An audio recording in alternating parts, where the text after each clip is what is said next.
All right, welcome back for episode 112 of Freight 360. First off, Ben, happy birthday, man. Thanks, 40 buddy. years I appreciate old. it. Yeah. Big 40, and happy anniversary to you. Yeah, absolutely. Couple milestones in the Freight 360 the crew here. Yeah, I had my third wedding anniversary with my wife this week. You got your birthday. Good stuff all around, man.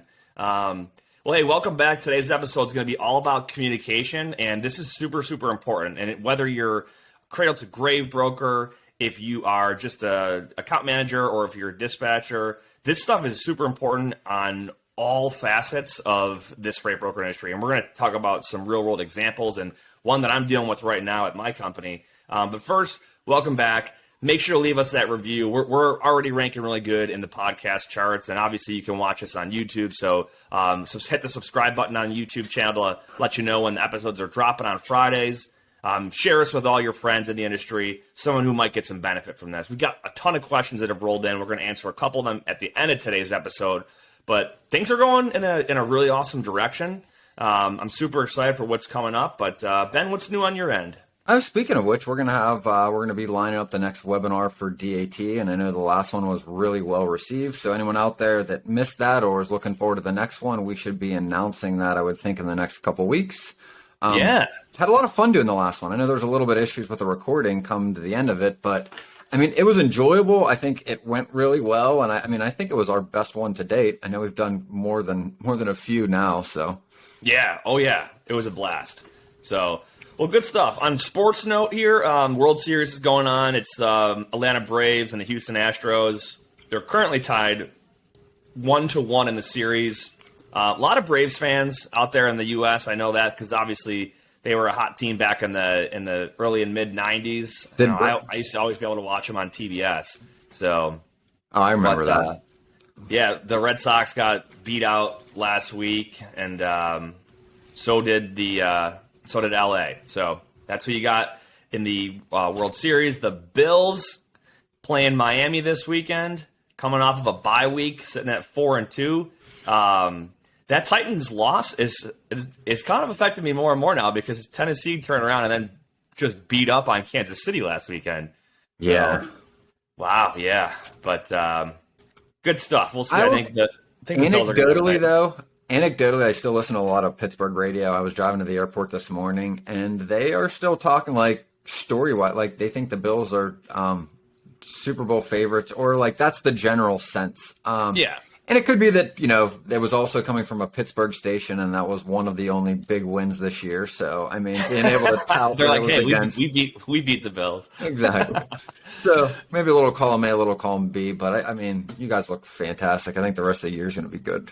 Yeah, we'll see. Elsewise in the world of sports, I don't know of a whole lot going on.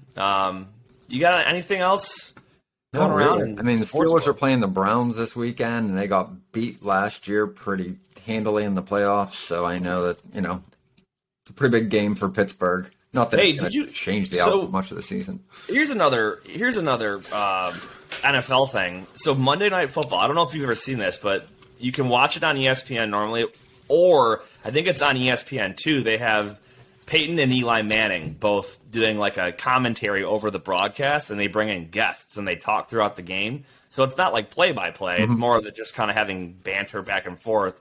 And they had Marshawn Lynch and Tom Brady come on during the Monday night's game, the broadcast, and I'm pretty sure Marshawn Lynch was drunk, just taking shots of Hennessy during it or whatever. But then Tom Brady came on, and that was a pretty good one to watch. So yeah, that was a good little way to watch Monday Night Football. Elsewhere, before we get into the episode, our social media, we hit a milestone. We had our first, how do I say this? Our first post.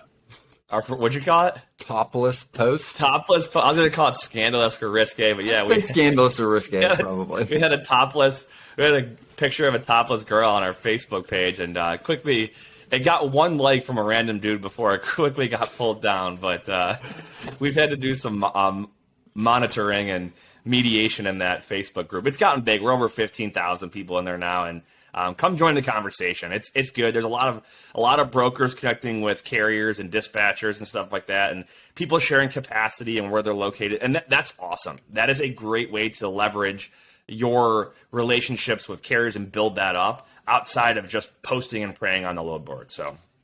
Absolutely. Yeah. Another way to network, and it is Freight Brokers and Carrier Network is the name of the Facebook group. Yep. But I was laughing when you texted me that because, like, I didn't see the post. I wasn't part of bringing it down. But, like, the only thing that went through my mind was just, why? Like, why would you do that? I don't. But, hey, teach their own. Oh, man. Love it. Well, speaking of load boards and growing your carrier network, give us a shout out to our friends over at DAT. Taking the guesswork out of freight with DAT. The DAT Load Board Network is the largest on-demand freight marketplace in North America, connecting freight brokers with available capacity on any lane. Grow your business with tools that allow you to find new business partners, plus you can quickly qualify and onboard new carriers. And with the industry's leading freight rate data, you can make clear and confident pricing decisions. Take a look at the show notes for a free month of Power Express or Trucker's Edge. Absolutely. Show notes. We if you look at our episode notes now, we tried to clean them up a little bit. So there's a link for our course in there, for the coaching in there. All of our sponsors and affiliates, it's a link for our webpage that has everything on there. You can go right to the page and see all the DAT links, the Lean Solutions Group links, TMS links, factoring, digital dispatch, TIA, all good stuff. All the folks that we have a relationship with. Check it out. And then obviously just you can check out our website in general. There's a link there. And a lot of great content. YouTube video every week, blog every week. We're getting into a really good rhythm with our content coming out now. For about the last month, we've been working with Lean. And we'll talk about Lean later on in the episode. But good stuff there. All right. Today's episode all about communication. Why communication, Ben? This is a great topic, but curious, what was your thought process here? Well, to be honest, just running into issues as it relates to it, whether it's clients, whether it's myself personally, and just a lot of people have been asking, like, well, how do you send this email? Like, what do you use in subject lines? And it really got me thinking about business communication and how a lot of my emails, and it reminded me of actually when we were writing copy and writing the course, like, my grammar is different in emails. I space them differently. I do not write them in like correct. I wouldn't say incorrect because correct English is important. Like you don't want misspelled words within your business communication, but I don't format it the same. I format things in a way that makes it easier to read based on what we're doing. And it was just like, this is such an important part of running a brokerage because that's literally all we trade in for the most part. Like we're not selling inventory. We don't have products. We don't have goods. Like it's a service. And this is how we convey that service, and how we convey it largely is how it's perceived. I agree. I do. I kind of want to start off on the email part because I will tell you that some of the biggest issues I see with emails are, like you just said, bad grammar, first of all. And I'm just going to spit off a couple of things here and then we could dig into it. But bad grammar, misspelled words, emails that are too short, emails that are way too long, subject lines that don't make any sense, subject lines that seem spammy and will get you deleted very quickly, right? These are things that you can quickly find yourself going down a rabbit hole of just bad stuff if you're not properly using your email in a professional manner. And now, keep in mind, and that's a whole thing, right? Like you have the bad issues, but on top of that, right? Like you're giving people the wrong impression. You're creating work for yourself. It's very inefficient because what you send out largely comes back. And if you don't have it organized in a way, like you end up doing 10 times the work as well. So, I mean, there's a whole host of reasons why.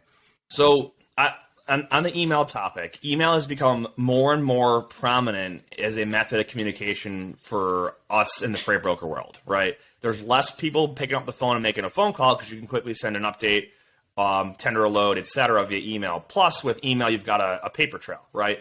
And we know how important that can be. I'll give you an example of something that I'm dealing with literally right now, okay?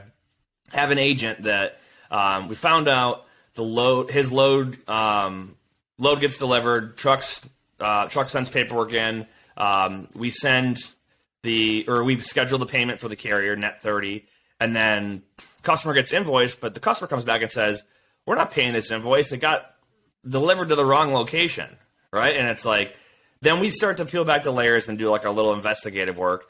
And the broker had no idea. This is the first he's hearing about it, that it got delivered to the wrong location. When was it delivered, first off? Context? Like, give me the scenario again.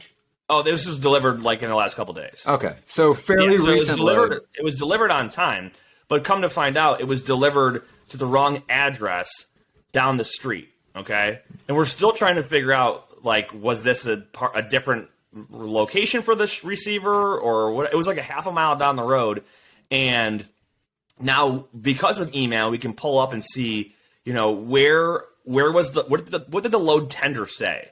And the load tender had a specific address to deliver on, and that's where the load got delivered to.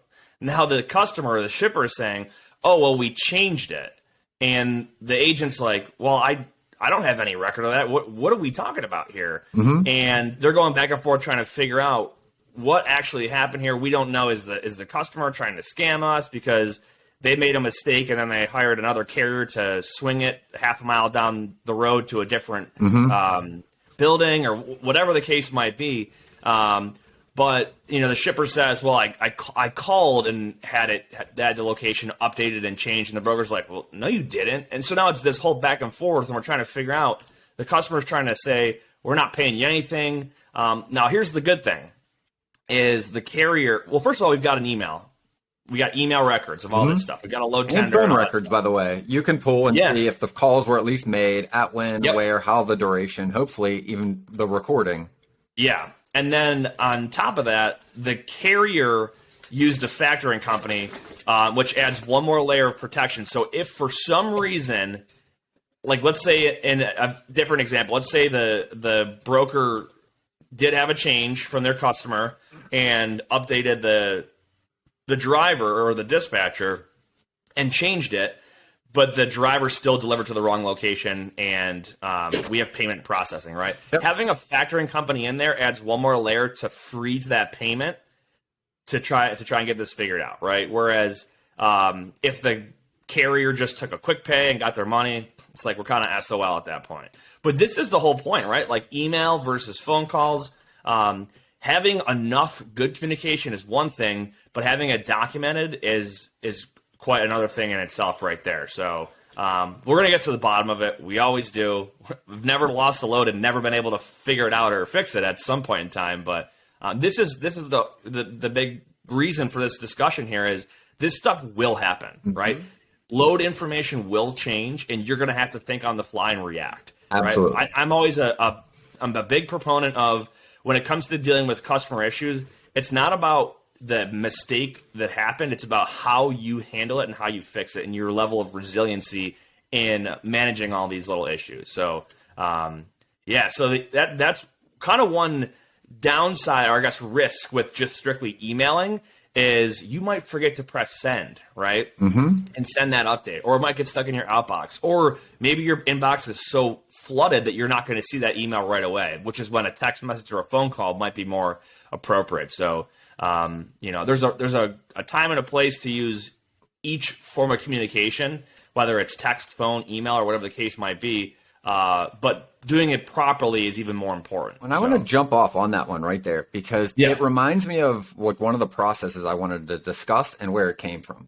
So I've done a lot of intermodal work through my book, and I moved a lot of containers. And why that's relevant is lots of numbers, right? You've got your container number, a booking number, your PO for the receiver or the shipper. You have your railroad pickup number. You have your numbers for the steamship lines. So the other thing in intermodal that also happens in full truckload is there are a lot of changes to work orders in intermodal, because you'll have a dray where you run the container out and they might say, leave the container here. We'll empty it today. Come back and get it in 2 days. So you add charges, right? That's very common. But it also happens in full truckload. And this is where like my habit came from, was I was constantly having to go back and update these. Well, what happens, to your point, is when you send emails fresh for like every issue, right? Like you don't have the trail So at the end, when you have an invoice from a carrier that doesn't match, you are literally piecing together like a detective all these different emails from all these different places. Then you got to put them on a spreadsheet so you can see what happened when, and then get a whole picture before you can even answer a question, right?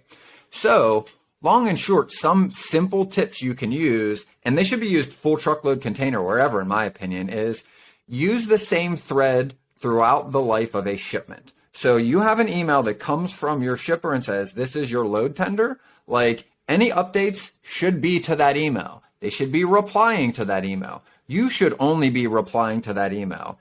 And another tip is, and this is something like you can kind of train your customers on, or at the very least I've been able to, and I've other people have had success, is you start putting the things in the subject line that weren't added. Yes.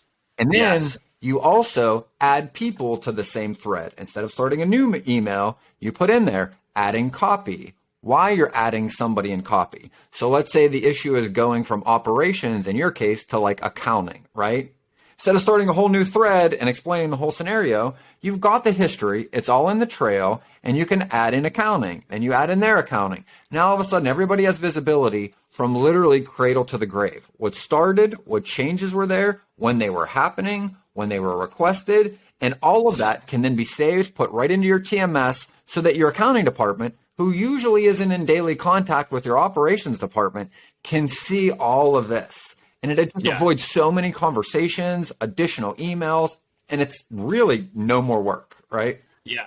And I want to add 2 more tips in here. So number 1 is if your customer has a universal, like some sort of way that they track a shipment, like a PO number or a shipment ID, whatever. If you can always have that in an email, right? And having a thread is going to be easy too because it'll track everything before. But just simple searching in your Outlook or in your email provider, just typing in that reference number, whatever it is, whether it's a PO number or a shipment ID or a tender number, whatever, right? You can easily pull up every single email that was sent or received or deleted or whatever that includes that reference number. The other tip too is if you're using a CRM that tracks email and records and saves them all, that can help you out too, right? And like, for example, I know like HubSpot, anytime I've gotten an email that I want to make sure it's saved forever for whatever reason, I'm going to make sure it's tagged in my CRM. So you can add a plugin for Outlook for your CRM, or if you have there's a certain, like HubSpot, there's an email address code you can put in the BCC line that'll automatically save it to that customer's record in HubSpot. There's all kinds of ways. That way, when you go back to your customer record or to your email thread, you can see everything that happened. It's saved. That way, if it gets deleted by mistake, it's still there. And that's the biggest second tip that I have, is that I don't know that a lot of people utilize the search function in their email for this very reason, because the search function doesn't help you if you don't stay consistent in what you're doing. But like to the first point, if you are making sure that that customer's PO is in every subject line, and then maybe your company's TMS load number is also in there. So like theirs, semicolon yours, semicolon the, shipment number, if there is one that stays consistent. Because then what happens is all of your emails related to these things are all searchable by that. So if you get a quick phone call, or you're looking for a quick update in your TMS and you're like, I'm not sure if we got that check call or that update or whatever it is, right? Immediately you just take the PO or your TMS's load number, you throw it right in your email in the search bar, and you could see all of the correspondence without having to sort through it, without having to go through different folders. It will literally just pull it right up. Very quickly you can see what happened, and then verify or not. You can jump right onto that thread, reply all, hey, ask the question, everybody's there, the record's there, and you can go back to what you're doing. Absolutely. Little tips here, man, and you'll be surprised how many people don't think in an organized manner like that when they're conducting business. Yeah, and it saves a lot of phone calls, right? In fact, that was also what was coming up. So one of the clients that I was talking to, their carriers were calling them all day, which they weren't calling at first. So the first step was to get them to start calling so they could actually get the updates. Well, the next step of, really fostering, I think, a productive relationship with your carrier base is having these conversations. Like, hey, really appreciate the updates. We're getting a little bit more busy. You guys are getting more busy. Let's take this a step further. can you just shoot me an email when you need these updates? Or when it's delivered, send this over with the POD. With the POD and the detention requested. Like just asking for these ahead of time saves so much work later of calling them. They call 3 days later. Did you get that detention? And you're like, well, did you send the POD? Well, no, I'll send it later. Now you've got to deal with the whole load again. Like getting these processes and getting your carriers in the same habits that you are getting into is what is going to provide so much efficiency throughout your day. Yep. Now, on the flip side, think about when you've got poor communication and you have to spend more time on the back end to fix what was missed or messed up. Think about how much time is lost there, right? So to your example, if you didn't clearly specify that your carrier needs to send in their, POD, their invoice, their rate confirmation, and then detention, check-in, check-out times, any paperwork or documents associated with that load, right? And then you've got to go hunt that down afterward. And guess what? They're probably already on their next load, most likely, right? They're loads down the road. And which one was this? Yeah, especially if you're dealing with a dispatcher that's got a fleet of 30 to 50 trucks, and they're like, which day, what driver, what load was this? And it's like, you could spend hours, if not days, just trying to get this all cleaned up, just to get your customer invoice, just so you can get paid, so you can pay them, and everyone moves on. It is such a headache. And to that point, right, was that a proverb? You were laughing at me because I said this last week, right? It's an ounce of prevention is worth a pound of cure, right? Like just getting in the habit of letting your carriers know before they deliver what you'll need when they're done. And this is the important part, right? Just asking somebody or saying that usually isn't enough for them to change their behavior. Like they will or will not remember. And I'd say you got a 50-50 shot. It's better than not telling them. So it's definitely a step in the right direction. But what I would suggest is take it one step further and tell the carrier why you need it. And the reason is to benefit them. So if I'm on with the carrier, it's, hey, Mike, the reason I want you to send this when you deliver, text me a picture of the POD and also text me the check-in and check-out times. Make sure they're on there. Because what that does is, especially if your carriers are on quick pay, it allows you to make sure they don't wait for their money. And when you explain that to them, now all of a sudden they start remembering because it's important to them making sure they're not delayed on getting paid. Like they want. And that is as simple as prefacing your conversation with why this is important to them. Exactly. And the same thing goes with customers, right? So, hey, I'm going to add in my load number into this email thread, and if you guys can just please reply to this thread, it's going to help expedite everything so that we can get you invoiced properly, so that we can make sure your load gets delivered and we have in-transit visibility at a higher level, right? You got to give them a reason and preface it in a way that this makes sense for you and it's good for everyone.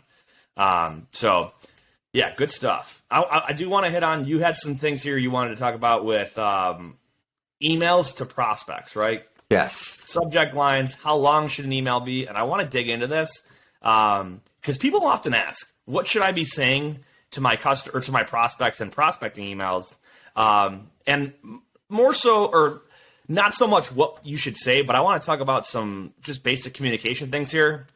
I've seen way too many spammy looking, super long emails propositioning transportation services to shippers. So pause there and cover that one first, because that's a big one, right? Yes.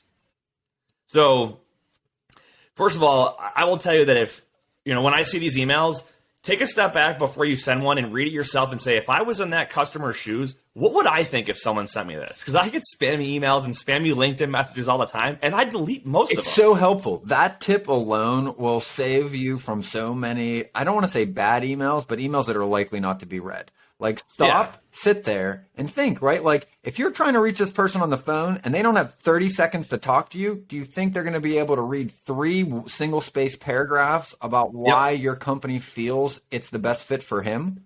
Or them? They don't need to know. They don't need to see 3 paragraphs on the history of your company and stuff like that. No. Like I hate when I see that stuff, because here's the deal. At the end of the day, the customer has a need, and that need is to get that shipment moved. They don't need to know the background of your company and all that. Now, I'll tell you, as you grow your relationship with a customer and you have time to chat on the phone, Yes, you can dig into all that stuff and really build that rapport and relationship, but that is not the intention of your email. Think about that. Why are you sending the email? What are you trying to get out of that email? And keep all the other jargon and garbage out of it because it's not relevant to that part of the discussion. So I always say keep it simple, right? Keep it as brief as possible. Get as much information that's relevant in as small of an email as humanly possible. So some tips, right? I'm maybe 3 statements within an email to a prospect early on, maybe 2, 3, a handful at most. And what should be in there is a value prop to the person you're sending it to and a question. And why do you think there's a question at the end? So you can hook them to get them to respond so you can initiate the conversation. To try to get a response, right? Yep. Yeah. And then to the subject line, like what are your subject lines that you hate to see and what are the ones that like you put? Well, let me tell you what I like. And I'm going to tell you on both the customer and the carrier side, right? So if you're doing a good job as a broker and you have a group of customers that you're working with and you have a group of carriers that you're working with, a great way to send an email to your customers is available whatever company, available trucks on whatever date. Yep. And boom, you can list the capacity that you have with your carriers. If it's going out to your carrier network, available loads on whatever date, right? It is super straight to the point. Remember, though, at this point, to do that, you've got to have established carrier and customer relationships to be able to connect those two, which is what your job as a broker is. But those are quick and to the point, right? But why is that You're important? not saying, hey, what do you guys have available today? It's no, here's what I have. Yes. See if this matches up with you. And the date is super important because especially if you're doing this daily or even weekly, they get a lot of emails. You want them to be able to search their email, right? This is a service that you're actually providing them that doesn't maybe seem like it, but by properly structuring your communication in a consistent manner, they are able to see what you're doing more consistently and read them over a period of time. So I did this last week with one of my agents. With the capacity issues and companies going out of business and people chasing higher paying lanes, he lost a regular carry on one of his, or on a couple of his go-to loads that he was running every single week with one of his customers. Customer is always happy to give him any lane that he wants to work on, and he'll tell him what it's going to pay, and he's got a little bit of wiggle room, and they get that. So what we had to do was, let's go source more carriers, right? We went through all of our resources to find all of the carriers that have reefers, because that's what it is. It's reefer for produce. All the reefer carriers that are within 100 miles of the outbound location that we could find in the system, right? We had like 120 of them that we were able to find. And we were able to start creating a daily email that would go out to all those carriers saying, available loads from our company, Pierce Worldwide Logistics, on this date. And it would list every lane that he wanted to try and cover for his customer, he'd put in there. It would have the pick and deliver information, the weight, any specific details that were relevant, and he'd send it out to every day to all the carriers. And hey, please let me know if you'd like to offer a rate on this or discuss it. If you don't want to be notified of these anymore, let me know. We'll take you off the list. That's simple, and that's effective right there. Oh, it's super effective. We've got a couple other brokers in our company that is their way that they do all of their business. Mm-hmm.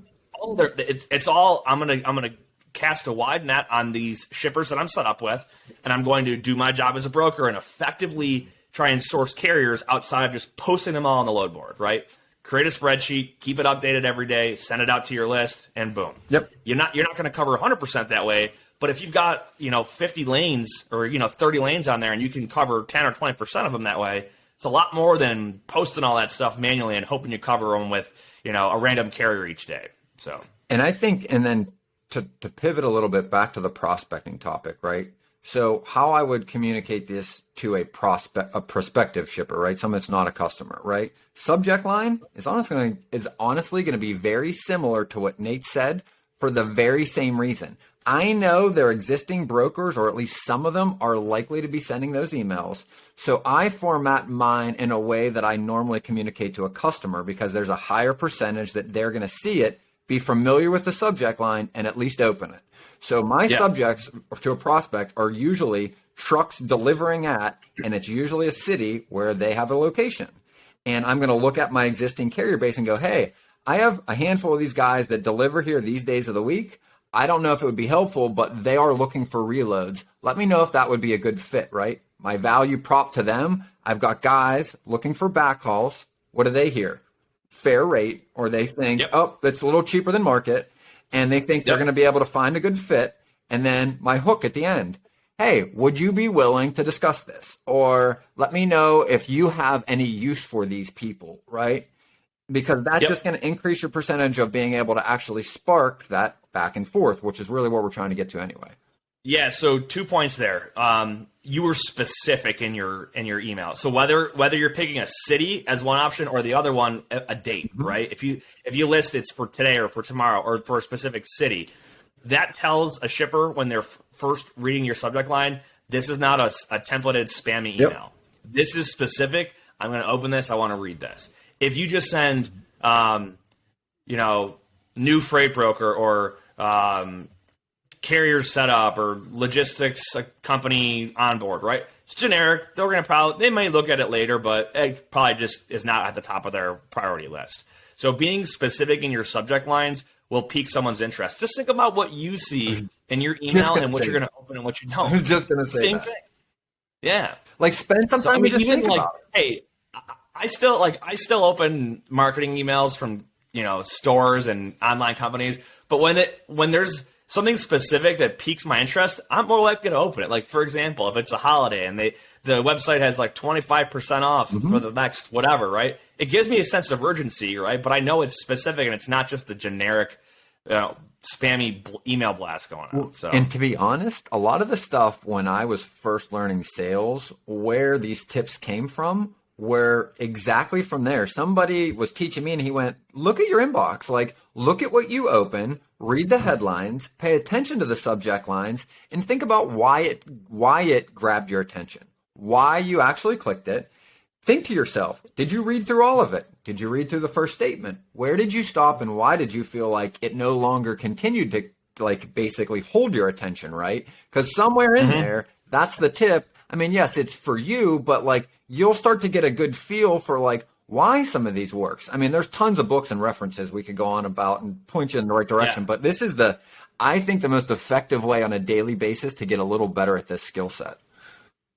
Here's another thing I did in the past too, and some people do it, some people don't, is using an emoji in all of your email subject lines, because it shows, like, let's say, for example, you put a little emoji of a truck or a rocket or something, right? And every one of your email subject lines, people will start to pick up, oh, that's Nate, right? Because he always sends the same, it's always the very similar type. It's like muscle brand memory. Recognition is what it is. You're creating this little icon that becomes part of your brand as a broker that they start to recognize and basically tie it to you, just like you said.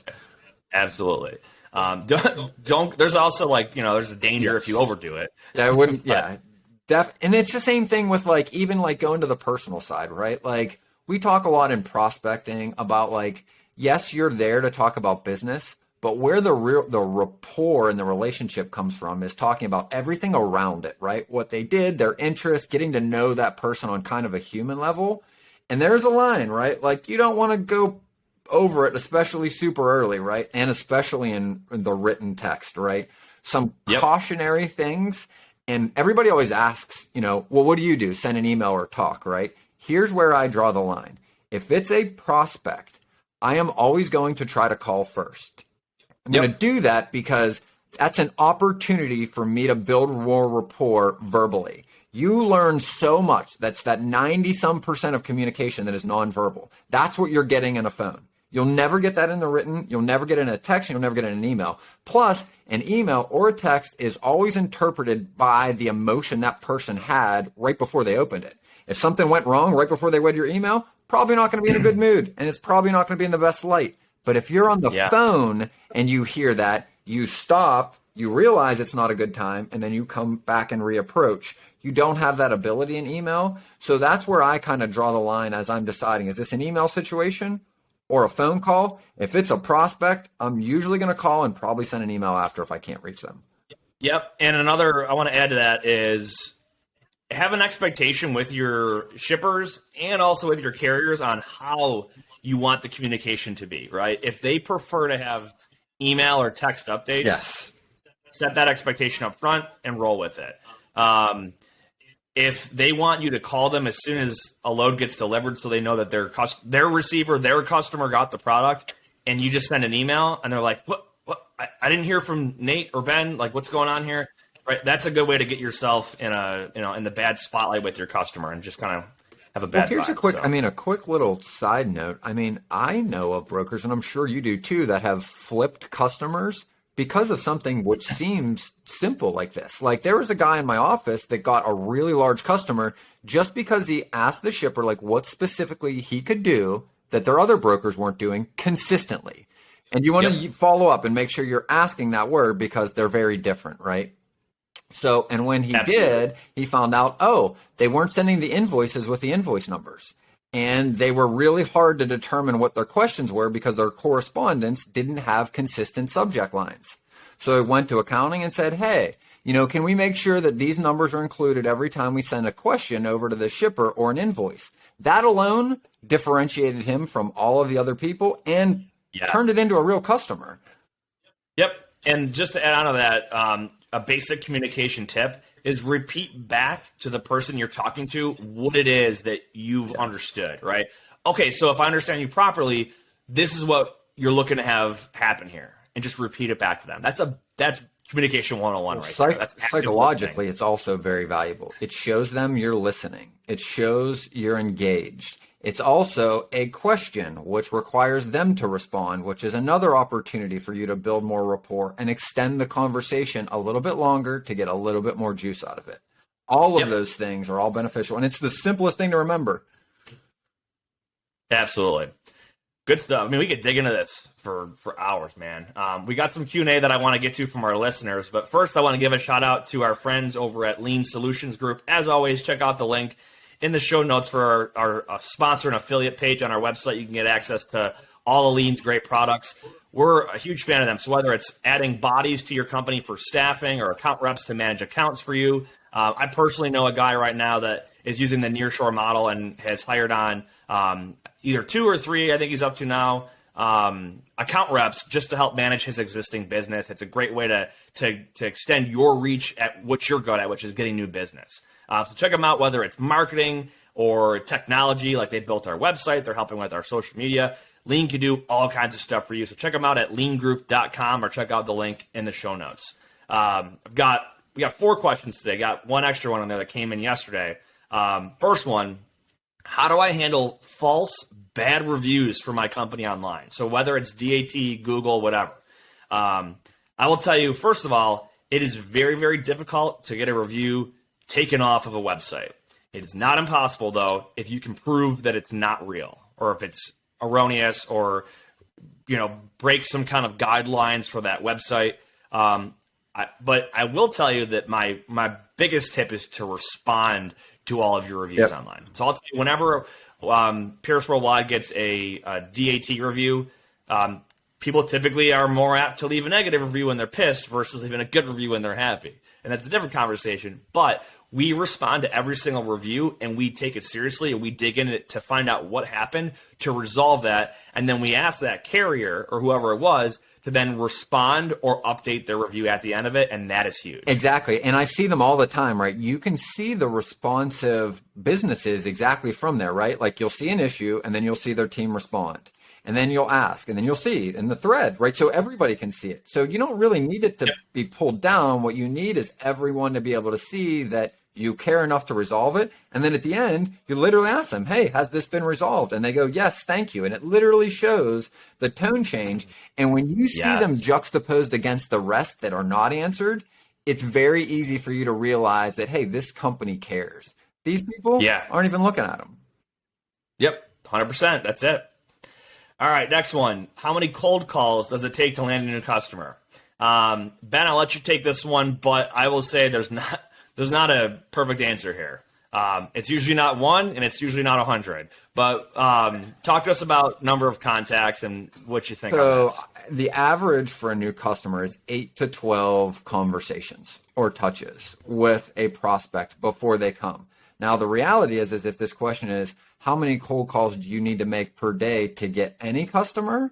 it's a different question, right? Because you're not going to get to the third conversation or even the second for most of your prospects. So my numbers were my first real customer, like consistent business of like 5K a week that came from it. It took me a little over, I think it was about 1,500 phone calls. Different market, and that was like 6 years ago. Now, I can tell you now in this market right now, we're seeing clients add a new customer sometimes like once a week, once every other week, if they are making outbound calls commensurate with 60 to 80 per day. They can usually, so 60 to 80 per day, they're averaging about 300 to 400 a week. Maybe on the high end of the 200s even. You still should be able to, after you're doing that for a good month and a half, start creating opportunities that are at least quotes for spot loads. Yeah. It's a whole subjective thing on determining when they become dedicated customers and how many loads you get to run. But interesting. So I want to tell you this. So I know a lot of W-2s out there, they're given a goal and they're going to either make the calls or they won't, and they won't have a job. But let's be honest here. A lot of people that are new at brokerage aren't a W-2. They're probably licensed, right? They got their own company going. And my guess is with nobody telling them how many calls they have to make and not being held accountable, they're not putting the volume in, the number of calls in. It's not there. So what I will tell you is 80 to 100 is great. Start with something smaller and just see how different your day goes. So for example, make 40 or 50 calls the next time you prospect that day, okay? And see how different you feel afterward, how much more comfortable you feel afterward, and the results afterward. And then do that for a week, 2 weeks, track your performance and all the outcome. I'm telling you, put in more activity. That's really what it comes down to. Totally agree. And I mean, what's one of the benefits of the coaching program we put together is that every other week, everybody in our group is able to share these numbers. It's one of the things we talk about so that everybody can get that outside perspective. To your point, exactly, there's so many clients we work with and brokers that are working from home. And it's hard when you're sitting there literally making dials for hours on end, days, and then weeks, and going and asking yourself, like, am I going in the right direction? Because it's a long road to travel and it's difficult. It's simple, but it's difficult. And that's one of the great ways to have some accountability is even pick someone else in your company. Pick a friend, pick another friend in sales and make some goals, share them with them, and help each other stay accountable to each other. Find a partner. Whatever you got to do, this is going to get you there quicker. 100%. Next question. How do carriers view new MCs versus older MCs? Well, I'm going to break this down on a higher level. It could be a broker looking at a carrier or a carrier looking at a broker, right? I will tell you that most times, in general, a new MC is more of a risk to either a broker or a carrier than a tenured MC. Now, let me tell you something different. If you have an MC that's been around for 3 years, but it's got terrible reviews, that's going to be worse than somebody that maybe has had their MC for 2 months. But in talking to them, you find out they actually worked for 10 years before under a different MC, right? I mean, there's a lot of subjectivity to it. I would say, in a nutshell, the longer your MC's been around, it does show on service level a little bit more, history, obviously, and you kind of have more trust just on for face value. Less risk. Yeah, and I mean, a good rule of thumb is most companies kind of view carriers with an MC less than a year different than everyone else. It kind of falls in your own category, and they're usually just like more protocols around it, like different dispatching, more frequent check calls, making sure that their out of service percentage isn't through the roof. Because again, there's so many little metrics that matter. Like if you've been in business 3 years and your out of service percentage is enormous, like I'd rather have somebody less than a year. But again, I'll tell you though, whether you're a broker or a carrier, everyone's got to start somewhere. If you've got a new MC, you just got to put a lot more legwork in, a lot more relationship building, a lot more references in there to get yourself trusted and respected as that MC ages. So, last one. How do I move drayage? And this is a very broad question, and I just want to give a super quick definition on what drayage is, because it's different than the traditional full truckload.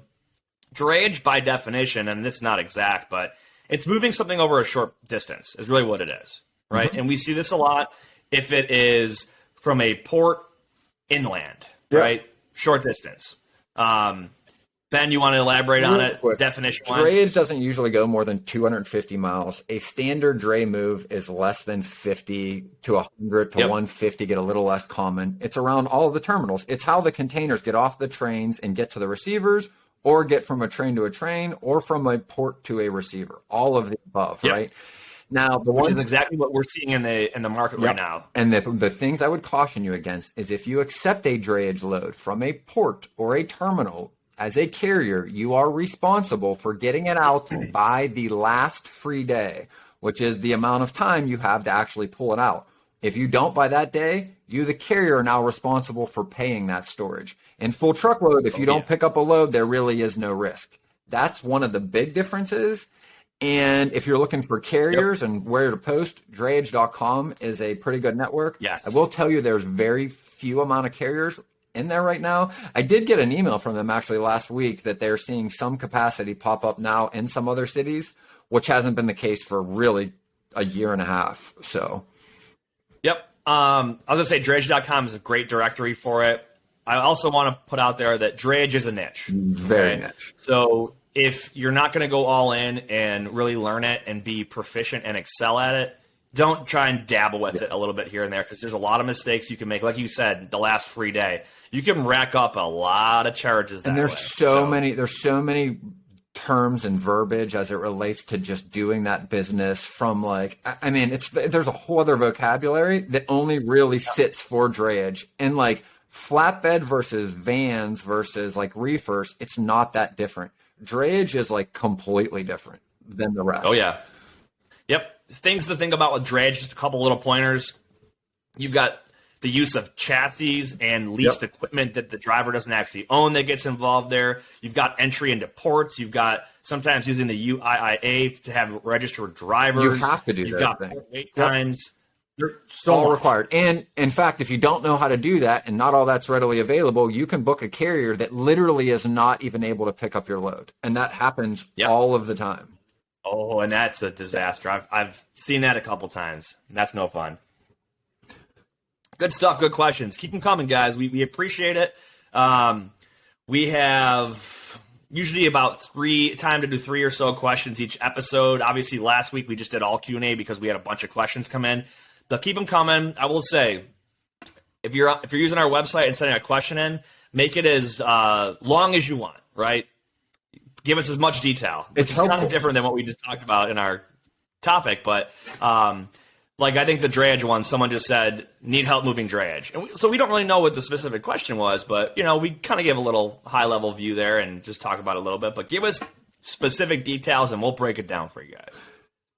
Yeah, and we enjoy doing it. So, I mean, don't hesitate from sending those out. Same thing. We monitor the YouTube page. We monitor all of our stuff. So if you have any questions, throw them out there. We're happy to jump in and help wherever necessary and wherever we can lend a hand. Again, all of this is in Freight Broker Basics course. We put that in there. May need to update and put a drayage section in there because I don't think we do have one in there. We have a little bit on drayage. It is fairly niche market, so there's not a lot of detail on it. Not recommended for a new broker, I would say anyway. But good point. So, well, cool. Ben, any final thoughts? Not so much, man. Whether you believe you can or believe you can't, you're right. Yeah, and happy birthday. And also, until next time, Buffalo Bills over Miami Dolphins. Go Bills.